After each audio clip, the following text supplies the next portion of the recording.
Hello. Thanks for sticking around and committing your perhaps slightly overhung bodies to this presentation. My name is Nikolai. I'm the Pure System Manager for Aarhus University, and this is my trusted colleague, assisting brain and occasional adversary, Henrik.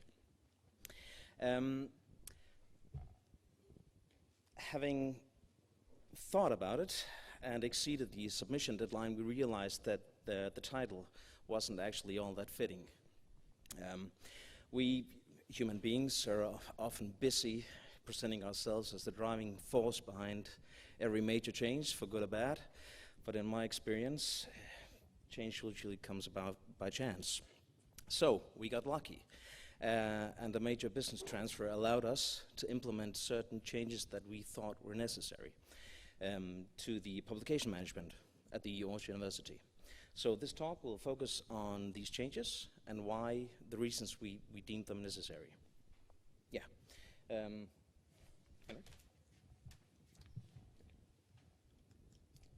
Yeah, we put our abstract in, but I'm not going to read it out loud. You can read it later.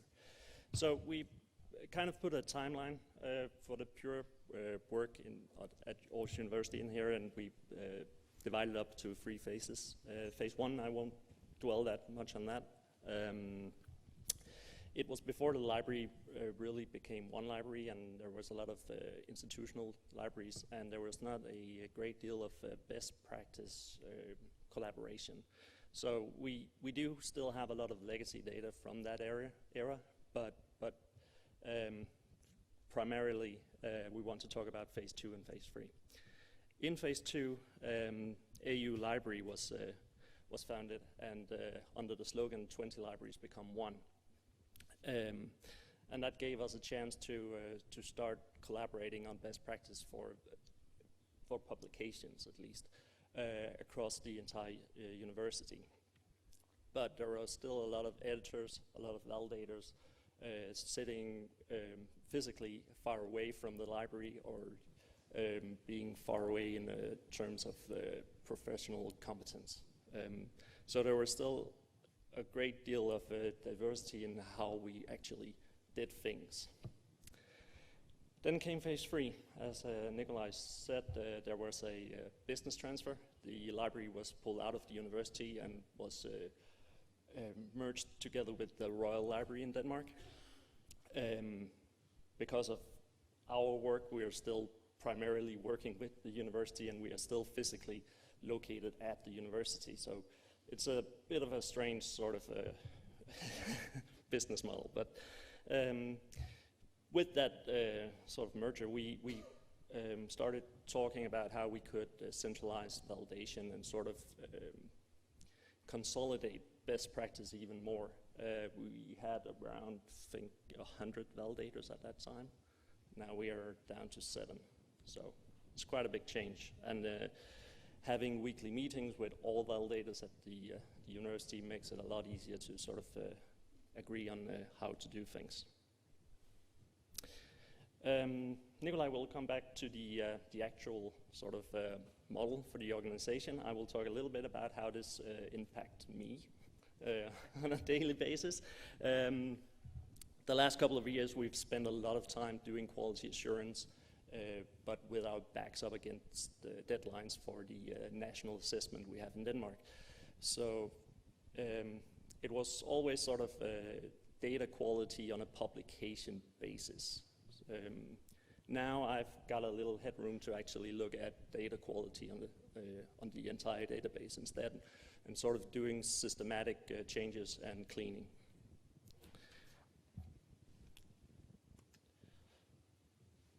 Yes, Aarhus University at a glance, just to give you a bit of an idea of the scope. There's 4 faculties, 30 departments, schools and major research centers, and then around 800 research units. This gives us a lot of problems in validation, even though we have been getting better at the best practice part, because that's a lot of units to sort of have an overview of. So we're still sort of trying to figure out how we best sort of ensure that we do get the right units on each publication. Also, historical data is included in our hierarchy, and it's actually located twice in its own sort of a box of former units, and then under each unit it has been overtaken by.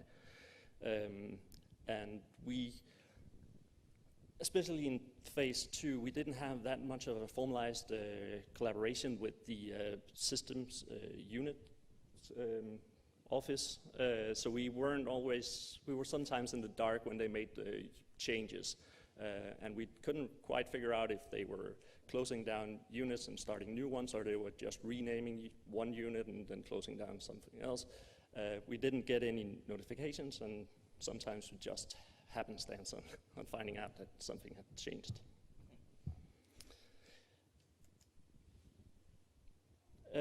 In terms of content, we got quite a bit.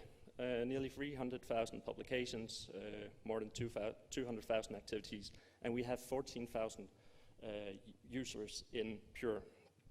In the old organization, we had sort of 280 editors on content types.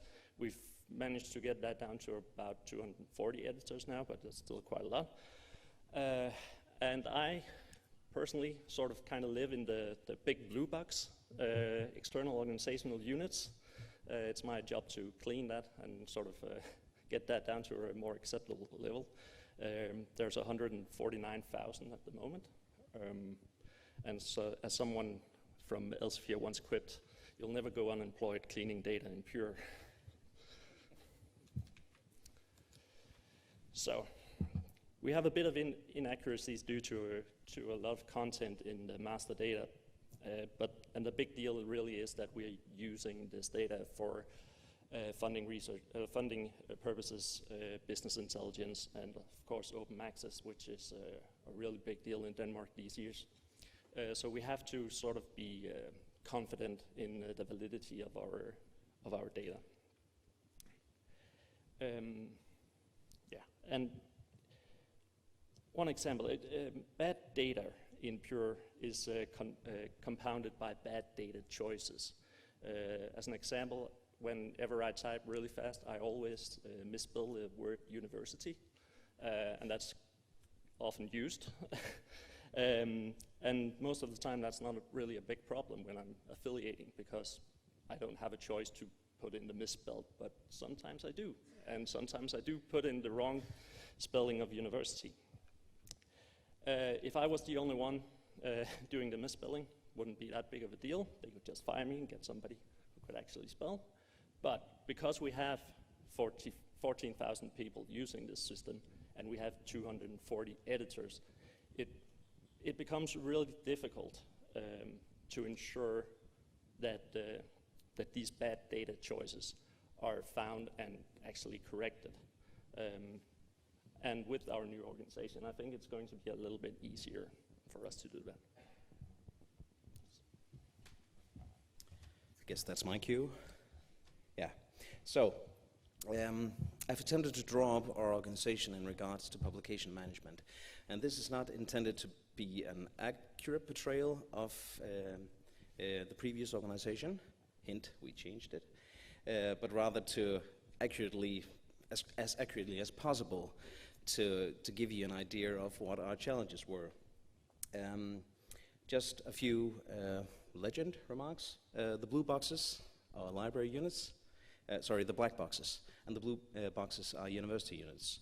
And we have knowledge exchange agents, yellow outlines, service providers, red outlines, and of course management with white outlines. And as the observant among you may notice, there's a certain degree of disconnect, not only between the four faculties, but also between knowledge exchange agents, service providers, management, and what have you. Enter us, the Central Pure unit, at the time consisting of myself and Henrik. And the idea was that through coordination, we were to bridge the many gaps. There was one problem, however. all these units within the faculty answered vertically to library management and or faculty management.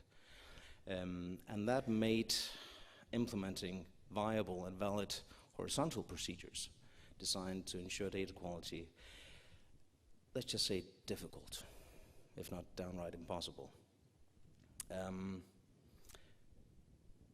The dashed line represents a sort of standardization zone / war zone, where we had to negotiate procedures designed to ensure data quality. And those negotiations were often at staff level and not necessarily with the support or involvement of the management. So, a lot of great ideas from myself and Henrik, of course, always great ideas, were often shut down with one simple objection being, that's not usually how we do it here at our faculty, or our department, or our library, or our office. So, what to do? Of course, we decided to change this, and I'll get to that. To sum it up, this organization, while of course having its upsides, also presented the university and ourselves with a number of challenges. The short list being there was a large number of differing local procedures across faculties and departments. There was an highly uneven knowledge level among peer editors, validators. Of course, some were great at what they did, and some were not so great. And we decided to have a consistent knowledge level and a consistent data quality. There was no cross-faculty mandate to implement standardization, and there wasn't really any incentive or resources locally to improve those procedures that were lacking. So the consequences, implementing best practice and disseminating critical knowledge was a huge challenge, horizontally and vertically. And the data quality and the database coverage suffered as a result. And to compensate, we had to institute rather extensive quality assurance measures. So we decided to change this. But the opportunity didn't present itself until later. That's the chance element I mentioned in my introduction. In 2018, as Henrik mentioned, the Aarhus University Library was transferred to the Royal Danish Library. And that, in and of itself, was a disruption, of course. And we seized the opportunity to shake things up even further. So what happened? Well, a lot of things happened, and is still happening. But I think the most central one being that the service level agreement shifted from being a vertical process within the faculty to being a horizontal process across all of the faculties. And that's not to say that we're endorsing a one-size-fits-all model, but the aim, the mandate to implement standardization has increased significantly due to this change. The other thing that happened was that we went from 5 library managers to 2. And as you can imagine, that provided an incentive to streamline the publication management. And the easiest way to do that was to short-circuit the old organization by establishing a central unit and making this central unit the primary service provider, as opposed to the local library units in the old organization. So enter us. Now this, as I mentioned, the title we had, Centralizing Pure, isn't all that fitting. I actually like this one much better, piggybacking on a major business transfer, because that's what we did. In March 2019, we established this central unit, and this team has the responsibility for the daily operations of Pure and validating the entire body of publications. That's 14,000 publications every year, and that's a lot. As well as driving the development of how the university uses Pure. So we are 7 people, 3 core members who are full-time, with each our area of responsibility, and 4 half-time members who are primarily responsible for validating. And so this transformation has allowed us to shift our focus from, in my opinion, excessive coordination and quality assurance to actually implement standardized and consistent validating validation, sorry, and focusing on communication and knowledge exchange and data quality on a master data level. How's the time looking? It's fine. Okay, cool. So, all right. So if we were to redraw that organization model, it would look like something like this. Again, there are a lot of changes, but the two significant changes are the fact that the library specialist team, that's us, the 7 people, we are now this big, all-encompassing primary service unit stretching across the faculties. And the dashed line, the standardization war zone, has shifted from a staff level to a management level, making a lot of things a heck of a lot easier. Yeah. So.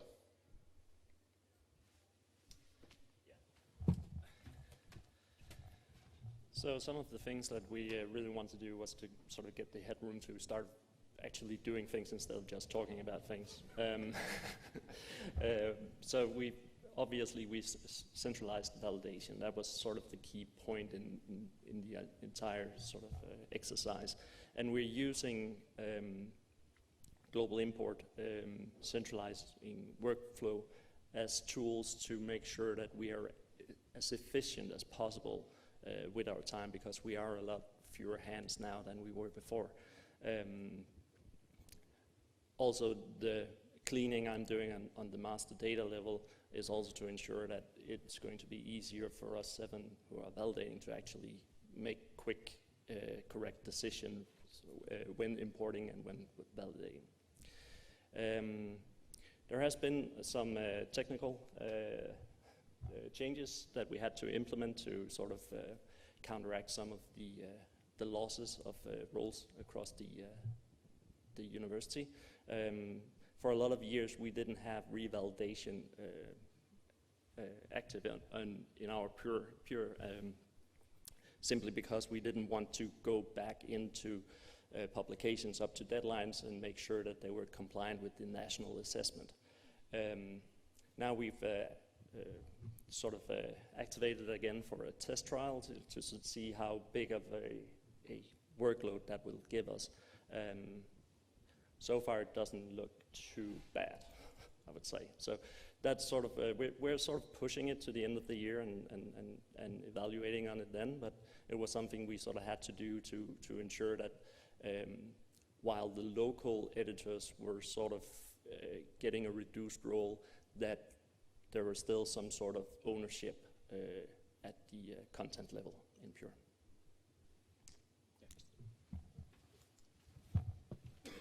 A bit of back and forth. Of course, such a major change doesn't come without a price. So we are facing challenges, the new team. Someone said to me yesterday that this presentation was essentially about change management, and perhaps it should have been, but we haven't exactly gotten to the management part yet, as much as we've just introduced the change in a actually a kind of disruptive way. There are actually 2 sets of challenges, one being almost cultural and one being procedural. And the cultural one is that we've actually this change has affected a large number of employees. There were these 280 editors and 100 of them working with publications, and from 100 to 7, that's a lot of people affected. But they still have, the local Pure actors still have a sort of role to play in regards to the other content types in Pure, activities and projects and CVs and so on and so forth. So we sort of have to redefine and recast those actors, redefine the tasks that they are performing. And also we have to make sure somehow, because there's still a disconnect between us as a central unit and the rest of the university. We have to make sure that we somehow stay grounded and have a dialogue with the university to discover faculty needs in regards to Pure. So knowledge exchange has to be transformed to align with the new organization. And as mentioned, a large number of people have been affected, and the reactions have ranged from anger, hurt feelings, to relief. So there are a lot of people, and the culture around Pure have to be nursed in order to land in a good place, I think. There are some cultural challenges, and the procedural challenges is the fact that we're not sure if the manpower that we have allocated to validate publications is actually sufficient. So that remains to be seen, and it's something that we're monitoring continuously. And also, we have to somehow make sure that publications don't linger in the for-validation workflow step for too long. So we have to sort of make sure that these 14,000, the validation of 14,000 publications is spread out evenly across the university and across time. So that's a challenge. Undoubtedly, more will surface as we go forward. Yeah. Questions?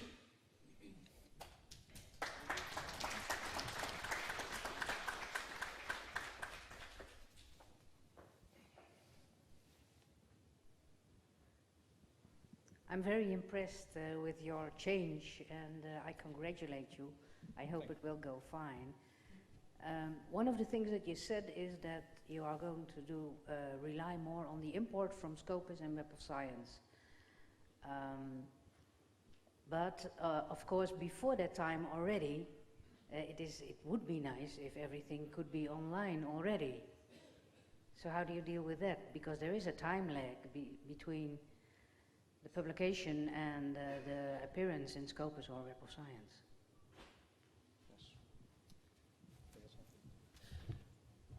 Yeah, as I said, the global import is more of a tool in the centralizing of validation. So it's something that we do when we can, because it allows us to only deal with a publication once.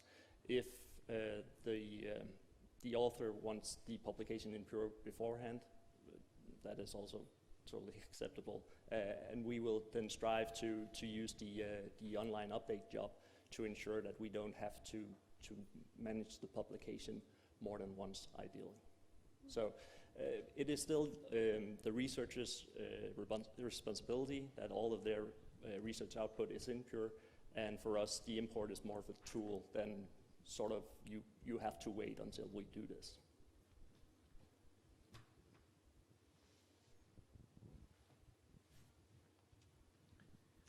You mentioned something about ownership, and I think about completeness as well. So who makes the decision whether or not the data is complete, and who makes decisions whether or not the data is approved? What's the workflow?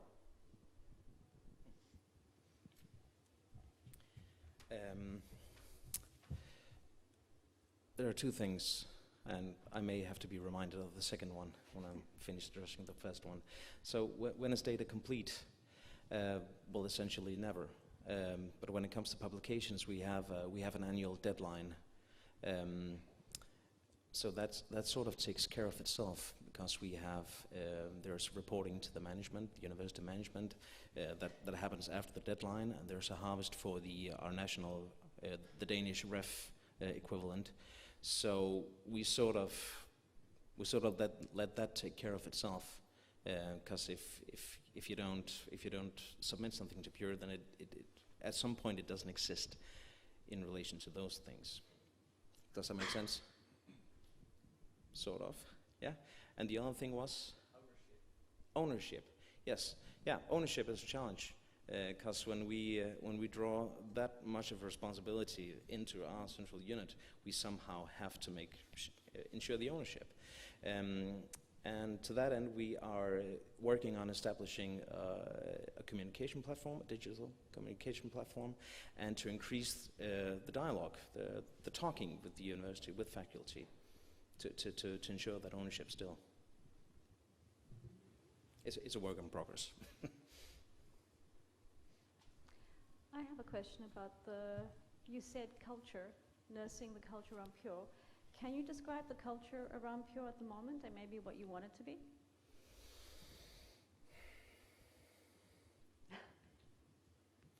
Yeah. Personally, I think that the culture the culture used to be a sort of a sense of stewardship over publications, whereas now that we sort of own the publications, I would like the culture to evolve to a stewardship for all of the data that Pure encompasses. Okay. That means projects and activities and so forth, and the dissemination of research instead. So sort of take it up a notch, take it to another level. Yeah, thank you. I'd like to ask you also, do you think that there would be a need for a, say, community or a way of sharing this knowledge that you now, so you're going from something that was decentralized to something that's centralized, obviously to get some benefits, as you said. So others are dealing with, basically usually these two ways of dealing with Pure, that's either centralized or decentralized, and then you have, and it works both of it, of course. Yeah. But we deal, being from the part of Pure part of the Pure organization that deals with new clients, right? New clients that take on Pure, and they ask us this all the time, and I think it would be beneficial if there's a place where you guys could share this thing, or what works for you, and why, and also for Monash, right? And do you think that's something that would be in interest of you also, as having Pure for 15 years? Would that still be something you could benefit from? Yeah, but I guess that depends on whether you talk about a community in the sense of the people in this room, or Pure administrator community that you could hook into to. Well, perhaps because I'm actually we were unsure of if this presentation, how many people it was relevant to, because we are an old Pure customer that has evolved, and our understanding is that many new customers don't face the same challenges that we do, because they buy the system when it's essentially done and implemented in a sort of version organization. So I'm not entirely sure, I must admit. Maybe that question back to the room. I mean, just a question of how many people found the discussion actually relevant to themselves right now. There you go. Thank you. It's a good topic. So thank you for sharing. It seems to have affected everyone in a bit. I just have a question, because I come from the American model and the whole all of the dedicated staff to validating. I just want to be really clear. When you say you're validating, I just want to understand the purpose and what you're validating. So I think you're validating that these papers are really for this part of the university, and that they're not some other John Doe, or that. And is it also really important to validate like which sub-organization, because you're doing some kind of or within the departmental or sub-departmental reporting, or if you could just describe. Yeah, so it's important both in an internal function and an external function. So because of the national assessment, there's some certain elements that has to be fulfilled in order for it to count. So we do go through those fields quite rigorously and make sure that they are up to snuff, so to speak. And we do share collaborative publications with the other universities in the system, so we have to agree that on basic data on those publications that have more than one Danish university on it. And then, as you mentioned yourself, it's also part of the reporting, because we have a lot of units, and some of them are very interested in sort of keeping up to date with how their publication numbers are, and if they are getting enough publication is in the right journals or with the right publishers and so forth. Thank you, Nikolai and Henrik. So much. Another